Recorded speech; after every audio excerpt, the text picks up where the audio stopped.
Ministro de la Producción, Claudio Anselmo, sesión especial de precios en el INIM en la jornada de ayer y no hubo acuerdo finalmente, ¿no?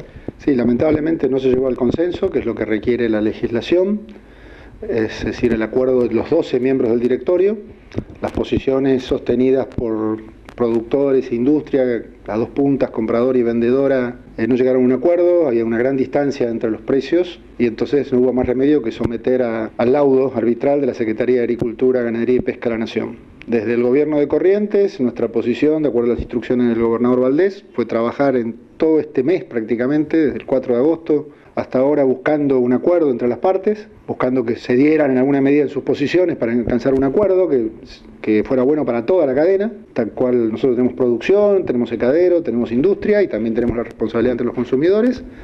Y dado que lamentablemente no se alcanzó esa situación, en la reunión final en la que asistí ayer, sostuvimos como precio de hoja verde el precio que surge del costo calculado por el INIM. En esto era fundamental la posibilidad de lograr ese consenso, de encontrar un precio que no impacte tanto en el producto final, teniendo en cuenta que es la yerba mate es un elemento de alto consumo dentro de la canasta básica también.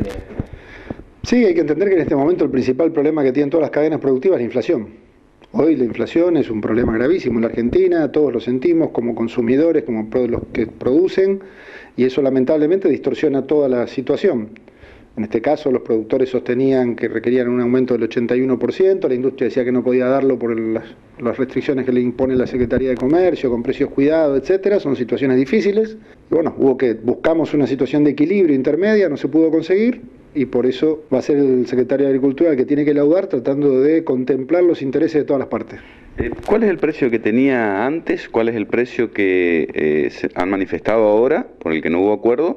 ¿Y cuál es la medida de ese precio? El precio oficial, el precio mínimo de garantía que establece el INIM es de cercano a los 47 pesos el kilo de hoja verde puesta en secadero. Las pretensiones de los productores llegaban a 85 pesos por kilo, mientras que la industria ofrecía un 18% de incremento que andaba en orden de los 55 pesos. La matriz de costo del INIM calculada para contemplar las distintas situaciones, el productor medio, que está muy influenciado por la situación productiva de emisiones, las pequeñas escalas, etcétera, es de 70 pesos con 75, es un poco la posición intermedia.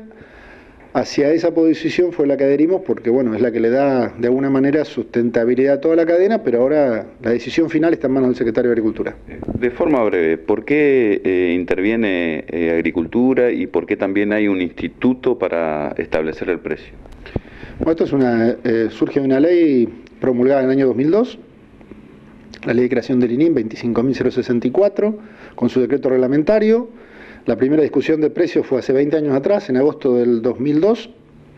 En ese momento fue la primera, se logró llegar a un acuerdo y luego a lo largo del año, como son dos discusiones semestrales, ya ha habido 40 ediciones. Hubo más veces que se recurrió al laudo que al acuerdo. Y entre eso, vuelvo a insistir, una de las cuestiones que distorsiona y que impide la posibilidad de acuerdo es la inflación, porque es lo que distorsiona los costos productivos, pero también los precios al público. Es decir, esa distancia que había entre la posición de productores, secaderos e industriales, particularmente estaba marcada por los costos de elaboración o procesamiento de cada uno de estos sectores de la cadena.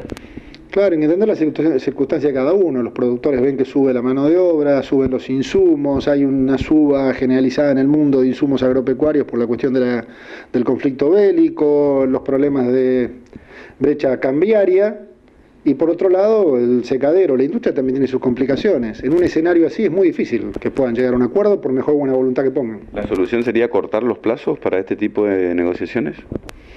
No creo que sea eso está establecido por ley. Es una ley, un decreto reglamentario que establece cómo se fijan los precios, porque no es un procedimiento aleatorio o de voluntad, sino que hay ciertas pautas que se deben seguir, que a veces no se logran que coincidan.